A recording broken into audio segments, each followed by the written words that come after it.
Başqalarını maqtagan çağda qanday maqtasam bular deb qalamsiz. Yani mush eg'iz tilda o'zimizni xijil qilib qo'ymaydigan, qarshi tarafni xijil qilib qo'ymaydigan intan yengil usulda boshqalarni maqtashni yutib qo'ya bilgan. Ya'ni bu qo'yishi degan ma ifodalash dal eg'iz til ko'p uchirtadigan, işte maqtaydigan ifodalash bo'lib, munda bo'lishingiz bekorlik emas ekanda deganni bildirdi. Masalan, bu qo'yishi yiga halaoshi desak, bu qo'yishi yiga halaoshi bir yaxshi o'qituvchi bo'lganingiz bekorlik emas ekan. Bu qo'yishi shuba, bu qo'yishi shuba. Shuba deganimiz mush darsni yaxshi o'rganadigan, ashta usta darsga, ashta o'quvchilarni ko'rsatadi. Bu qo'yishi shuba.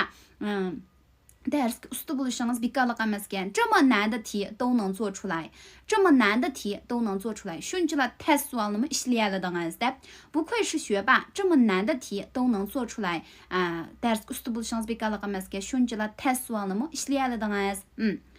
不愧是我的好女儿这么懂事，不愧是我的好女儿这么懂事。Mening yaxshi qizim bo'lganligingiz bekorlik emas ekan. Shundaq ish uqsiz degandek, boshqalarni maqtmoqchi bo'lganda bu qo'yishi shimo-shimoni ishlasak bo'ldi. Munda bo'lishingiz bekorlik emas ekan deganini bildirdi.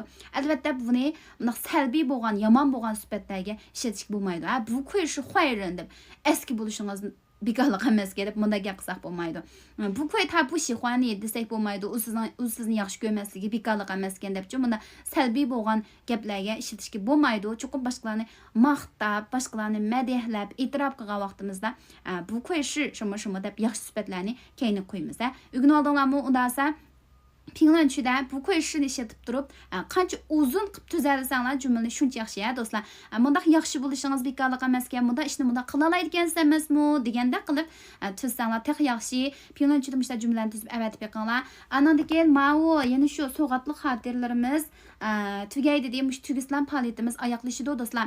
Bu qatimliq faoliyat mushu Chitonghan Yu R San Si 4 qism kitob yetaklikdan elib berildigan bo'lib, baho jihatda e'tibor qilganda sirat yana mana o'sha so'g'atli xotirlar qo'linglarga bordi do'stlar. Mush o'rganish planinglar bor bo'lgan o'zinglarga hozirmi kun uzadi, kesh vaqti ishdan tushib kelib yana aztul telefon ko'rgan o'rniga o'rganish qila olmayman deydigan do'stlar bo'lsanglar, chuqur mush fursatdan foydalanib tizimlab olsanglar bo'ladi. Atrofingizda o'rganishga ehtiyoj bor do'stlaringlar bo'lsa, to'yjan qilishni unutmanglar. Boshpatda undidar nomerim bor yoki o'zinglarning nomerini bevosita qoldirsanglar bo'ldi do'stlar.